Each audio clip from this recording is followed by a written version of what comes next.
Hello everybody, my name is Voxel Obsession and welcome back to another TF2 video. In today's video, you might recognize the site.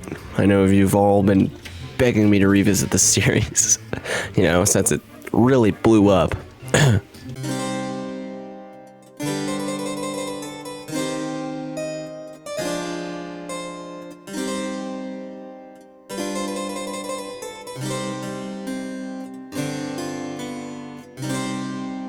That's right, I've returned to my medieval mode Mondays, and as you might be able to see with your eyeballs, we are going to be doing the soldier today. So the soldier is an interesting pick in medieval mode, kind of like the scout. He usually plays more of a support role with his banners, as well as, you know, disciplinary action, but he definitely has some great combat options, with his 200 health just barely pushing him over the threshold to be able to survive a 195 damage melee crit. Problem is, in this very melee duel intensive game mode, he has the second slowest move speed, which can quickly become very cumbersome. Luckily, he does have quite a few things that buff that speed, but I digress. In case you guys have forgotten, here's what the tier list looks like. We already have all of Scout's weapons, which I covered in this video up here, top right corner, and we're going to be going over all of Soldier's weapons here. The Soldier,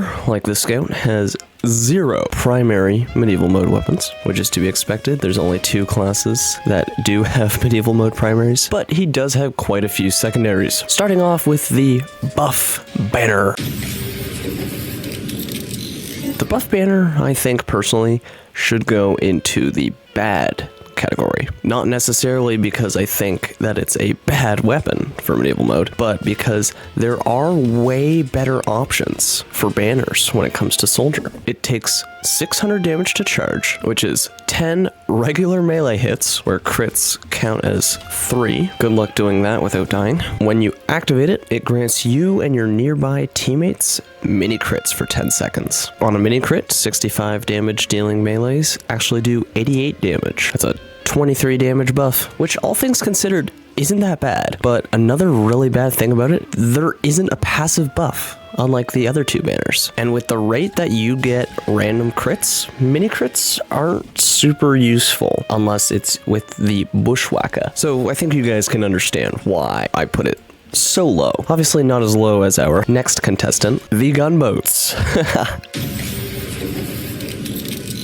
It's going right into shit. Now, outside of medieval mode, the gunboats aren't actually that bad of a weapon. That's assuming you can rocket jump. I don't know if you guys know this, but in medieval mode, you don't get a rocket launcher. So in medieval mode, the upsides and downsides of the gunboats are as follows. Please consult this handy dandy chart. That seems about right. There's literally nothing to say about, like, there's literally nothing. You're giving up a really good thing for just, I don't know, an extra cosmetic, I guess? Shock value? Like, oh god. Like, there's no self-inflicted blast damage. That's not a thing. Like, the only source of self-inflicted blast damage is this, and you still die from it. I've spent entirely too long on this, and I would like to move on to the battalion's backup, which is going into good, because compared to the buff banner, take a look at my health, 220, that's what the battalion's backup does for you. It literally doesn't cross any damage thresholds, because like taking a crit leaves you on 35 health, which means you can be one tapped even by a scout, but when you activate it, you get a 35% damage resistance and immunity to crits. And if there's one thing that melees do, it's crit. You're immune to spies, backstabs as well, and huntsman headshots. So yeah, it's pretty good. So with that 35% damage resistance, you would only take 42 damage from regular melee hits. The main source of damage in medieval mode is random melee crits. So just having a screw you, turn off random crits button, not even random crits, just all crits, is pretty good, I'd say. The problem is it does also take 600 damage to fill 10 melee hits, which you might be able to do if you're lucky. And again, melee crits do count for 3 of those. Now we actually get to the last banner already. The Concheror is going right up into amazing. You're starting to see a trend here with this offering huge survivability and health regained on damage. This also giving you health on a kill. It grants you up to 4 health regeneration per second, which is huge for survivability. Another great thing about this banner, it doesn't take 600 damage to charge this one.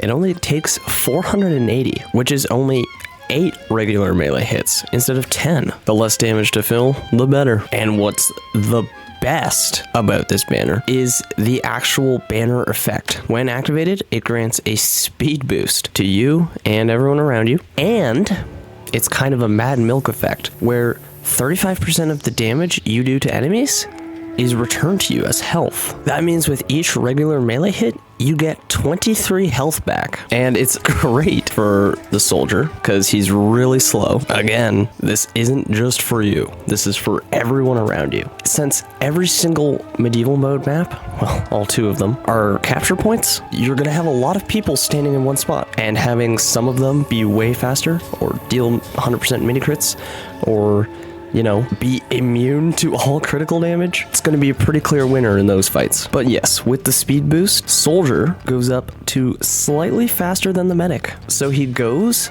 from being the second slowest to the second fastest immediately. I mean, all in all, really good in pretty much every single way. Like, it helps your defense and it helps your offense. And it's half of the Immortal Soldier loadout. Let's move on to another great weapon. The Mantreads. Sorry, they're shit. They're like a very, very slightly better version of the Gunboats because there are actually 2 relevant stats instead of 0. Here's what the Mantreads stat sheet would look like. Wow, knockback resistance. It's not like the only thing you get knocked back from is like if you're in midair and you get randomly crit, which is a very specific scenario, which you are very likely to die from anyways. So unless it's post-mortem knockback resistance, it's not going to help with much. And triple fall damage to the person you land on. It might just be to Groot Keep where you can stomp people. And if some poor guy is just happening to stand there, needless to say, you're not going to be doing much damage from that. I mean, good on you if you can do that. Again, I'm talking way too much about a really bad weapon. Base jumper, shit, also. There's no airstrike, there's no market garner. Well, there's no rocket jumping. Do you guys want to see, like, the only actual use case for this thing? Well, you're about to see it.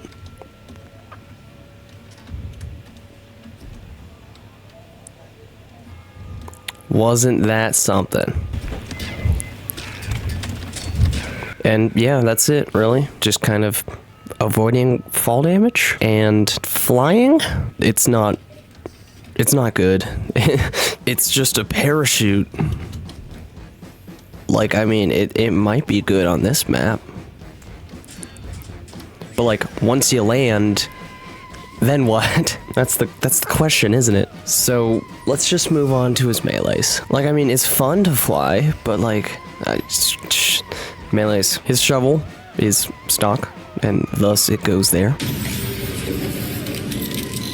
But then there's the Equalizer, which is going up into good. Now, the Equalizer is very interesting, because it's all about potential damage. Because it only does 33 damage when you're at full health, but it does up to 107 at the minimum health, which means it's absurdly good with random crits for filling banners.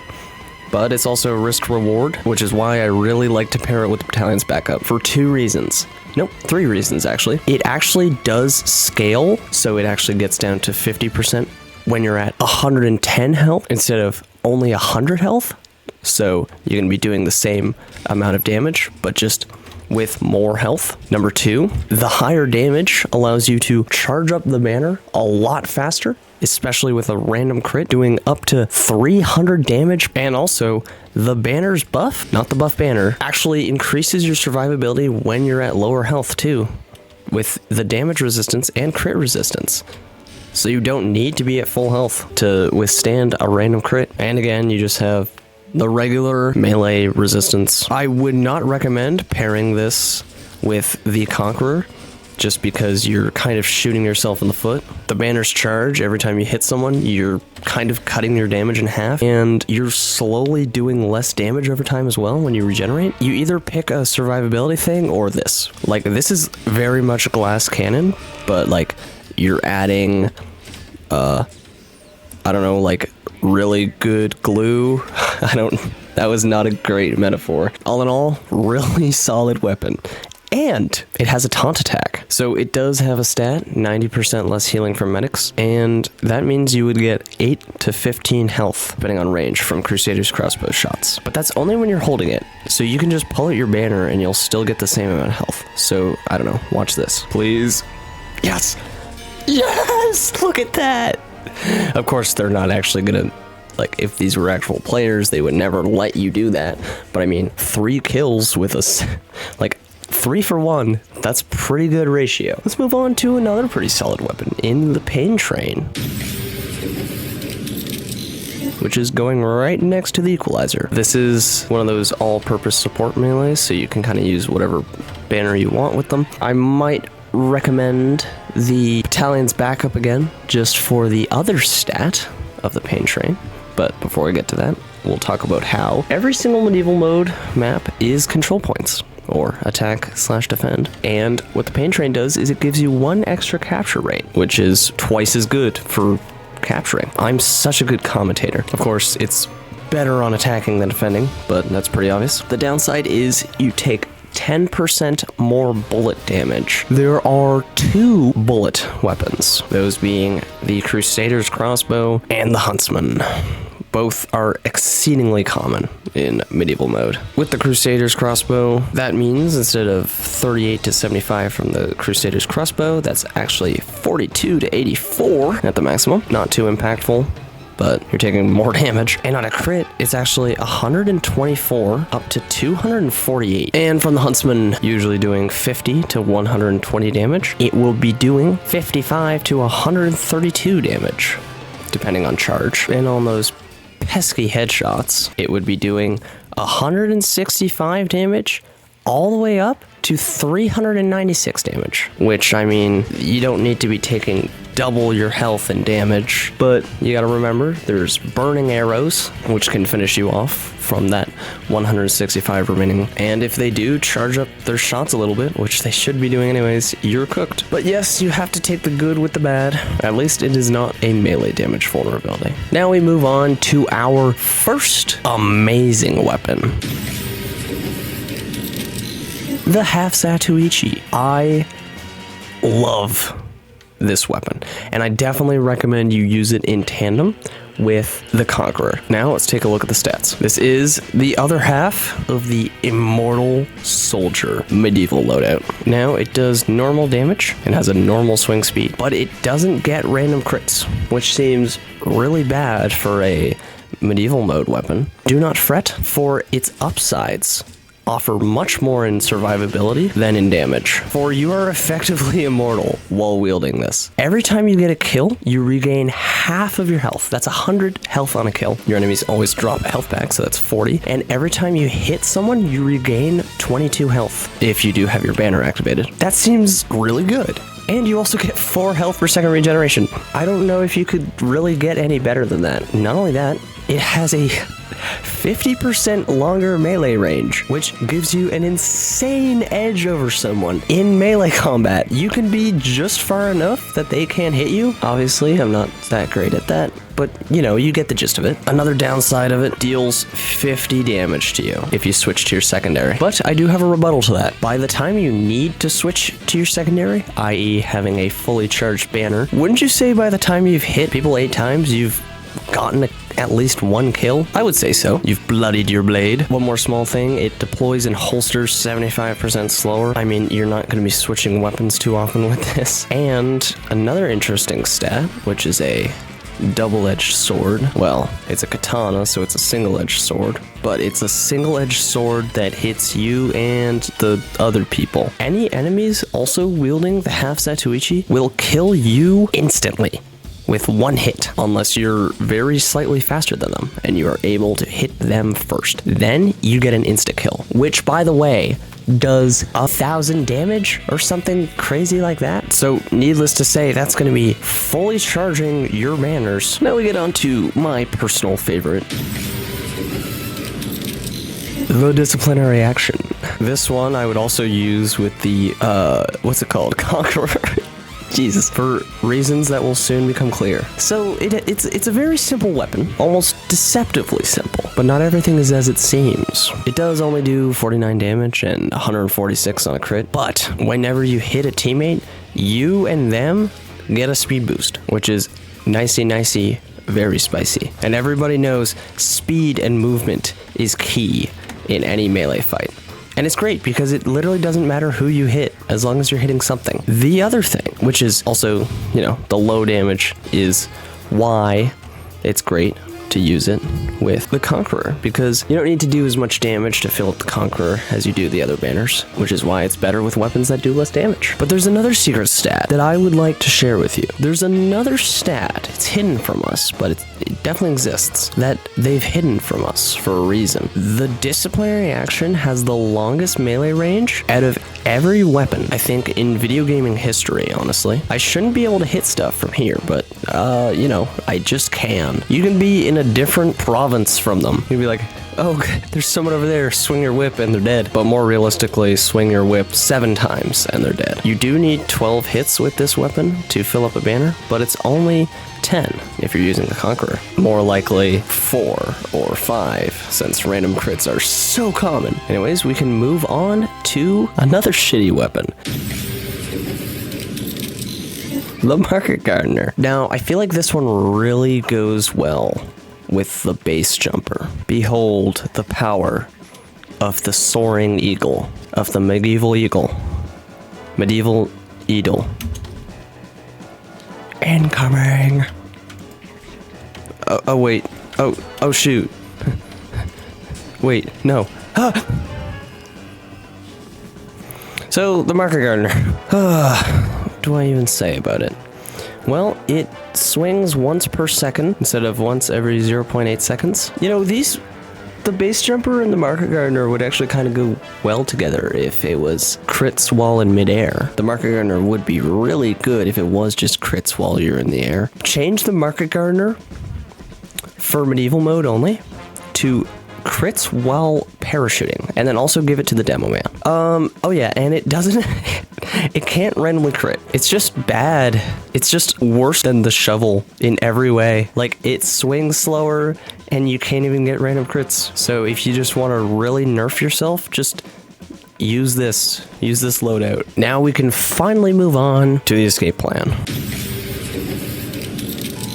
which I'm putting in the bad category. You know, best for last or something. I don't know. The escape plan is kind of like the Equalizer if the Equalizer was bad. It has a similar less health, more insert thing here, but the insert thing here is movement speed, and you might be like, okay, cool.